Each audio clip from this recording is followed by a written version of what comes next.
Barcelona থেকে 222 million euro দিয়ে Neymar জুনিয়রকে কিনেছিল পিএসজি। এখনো যা দলবদল বাজারে সর্বোচ্চ দামে কেনার রেকর্ড। এরপর বার্সা থেকে উসমান ডেম্বেলেকে নিয়ে গেছে প্যারিসের দলটি।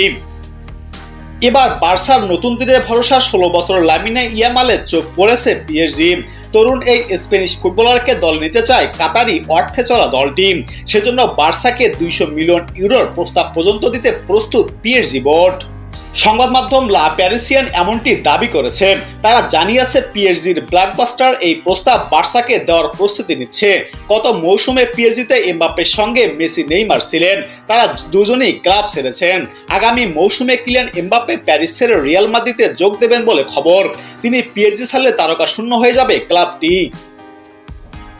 এই জায়গা পূরণে লামিনে ইয়ামালকে পিএসজি দলে নিতে চায় বলে জানিয়েছে সংবাদ মাধ্যম।